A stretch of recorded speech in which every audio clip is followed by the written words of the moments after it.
దిశ పాట్ని చెప్పే విషయాలు ఇప్పటి యూత్ ని ఇన్స్పైర్ చేస్తున్నాయి. ఎవరికి సక్సెస్ ఈజీ రూట్ కాదని ఆమె ఎగ్జాంపుల్ ఇచ్చిన తీరు ఆసమ్ అని మెచ్చుకుంటున్నారు నెటిజన్లు.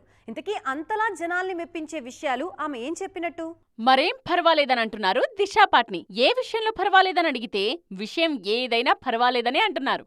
చెప్పే విషయాన్ని సూటిగా చెప్పమని అడిగితే చిరునవ్వులు చిందిస్తూ కెరీర్ గురించి ఎక్కువ ఆలోచించవద్దని చెప్తున్నారు.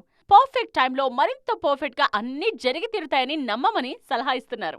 దిశా పాట్ని కెరియర్ తొలినాళ్లలో ప్రతిరోజు ఏదో ఒక ఆడిషన్ కు వెళ్లేవారట. ఎక్కువగా కమర్షియల్స్ మీద ఫోకస్ చేసేవారట.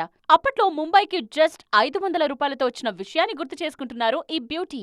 వరుస ఆడిషన్స్ తరువాత ఓ అవకాశం తలుపు తట్టిందట దిశా పాట్నికి. అయితే ఆ సినిమా మేకర్స్ మాత్రం ఆమెకు చెప్పా పెట్టకుండా సినిమా నుండి తీసేశారట. ఇంకెవరైనా అయితే ఆ రోజు మూడౌట్ అయ్యేవారని, తాను మాత్రం రెట్టింపు ఉత్సాహంతో మరో అవకాశాన్ని వెతుక్కున్నారని చెప్పారు దిశ. తనను అవతలి వారు తిరస్కరించారని ఎప్పుడూ బాధపడలేదట దిశా పాట్ని. ఇంతకు మించి ఇంకేదో ఉందనే ఆశాభావంతోనే ముందడుగు వేశారని చెప్తున్నారు ఈ బ్యూటీ. ఇవాళ హాలీవుడ్ అవకాశాలు రావడానికి తనలోని ఆత్మవిశ్వాసమే కారణమని చెప్తున్నారు దిశా పాట్ని.